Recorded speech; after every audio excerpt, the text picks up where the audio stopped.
Corona warrior कहूं या police कहूं या हमारे इस प्रदेश की आंतरिक सेना कहूं, जिनकी बदौलत आज हम सब शांति से ये सदन चला पा रहे हैं, शांति से बाहर आराम से घूम पा रहे हैं, चाहे हमारे परिवार हो या चाहे कोई और, सब आराम से घूम पा रहे हैं, तो वो सिर्फ और सिर्फ हमारे इन पुलिस के इन मजबूत सिपाहियों की बदौलत। अपराधियों में भय, आम जन में विश्वास, ये जो वाक्य है वाकई बहुत मजबूती के साथ हमारे ये जो सिपाही हैं ये चरितार्थ कर रहे हैं। आज भी हमारे उन साथियों को साइकिल भत्ता ही मिल रहा है। मंत्री महोदय, आजादी के इतने साल बाद आपको ये मौका मिला है कि कम से कम ये साइकिल भत्ता जो वर्ड है इसको तो चेंज कर ही दीजिए। और अगर आप इन सिपाहियों को अलग से अगर भत्ता देते हैं तो निश्चित रूप से ये इस प्रदेश सरकार का एक बहुत बड़ा कदम हो। आज के समय में मैं इसकी बात करूं या चाहे छोटी छोटी डिमांड्स जो हमारे constable, head constable, ASI, SI की है, उनको पूरे तरीके से नजरअंदाज किया जा रहा है। साहब, मैं तो बात करूंगा जिसकी बात मुझे लगता है कि अभी की जानी है। जब भी यहां से निकलते हैं तो हमारा ट्रैफिक रुकवाने के लिए 4 हमारे जो सिपाही साथी हैं वो गेट पे खड़े होते हैं। वो 24 घंटे वहां पे ड्यूटी देते हैं। हम 10 मिनट के लिए अगर सड़क पे खड़े हो जाते हैं तो हमें लगता है कि साहब कितना पॉल्यूशन है। जो 24 घंटे वहां पे खड़ा रहता है उसकी क्या हालत होगी, उनकी मेंटल हेल्थ के बारे में चिंता कौन करेगा। जब यहां से निकलते हैं तो कई बार हमारे जो सफेद वर्दी में इस सदन में काम करने वाले हमारे जो साथी हैं उन्हें देखते हैं। साहब, हमारे आने से 2 घंटे पहले आते हैं और जाने के 2 घंटे बाद जाते हैं। कई बार जब आप जब 1 बजे लंच करते हैं, निकलते हैं, उस समय बात करते हैं कि साहब आपने लंच वंच किया क्या?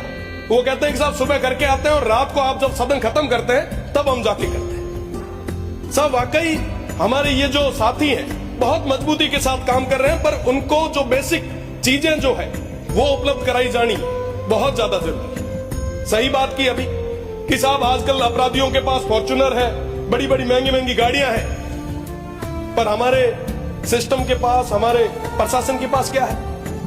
आज भी वही जीप, मुझे नहीं लगता जिसका कभी इंश्योरेंस भी हुआ होगा। कई बार साथी कहते हैं कि साहब हमारे इन जीपों का इंश्योरेंस भी नहीं है, अगर ये खराब हो जाती तो हमें अपने तरीके से सही कराना पड़ता। ये हालत है हमारी। फिर भी ये लोग पूरी मेहनत के साथ, पूरी ईमानदारी के साथ काम कर रहे हैं।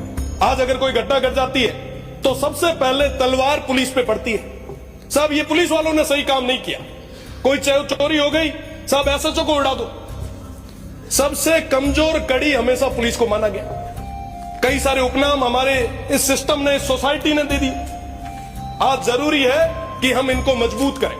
जो ग्राउंड पे काम करने वाले हमारे वो जो बीट के अधिकारी हैं उनको करें। डीपीसीज की बात हो रही थी, काफी लंबे समय से वो प्रयासरत है, उनकी कोई बात सुनने के लिए आगे नहीं आ रहा। साहब, जब आर्मी को केंद्रीय स्कूल्स मिल सकते हैं तो हमारी जो पुलिस लाइंस है उसके अंदर अच्छी क्वालिटी की एजुकेशन के लिए क्यों नहीं अच्छे इंस्टीट्यूट हम तैयार करें? साहब, ये तैयार करना हमारी जिम्मेदारी है। आज डिजिटल युग है, साइबर का युग है, हजारों करोड़ों के फ्रॉड हो रहे हैं, पर साहब आज के समय में हमारे थानों के अंदर पड़े हुए कंप्यूटर बिल्कुल पूरे तरीके से खाक छान रहे हैं।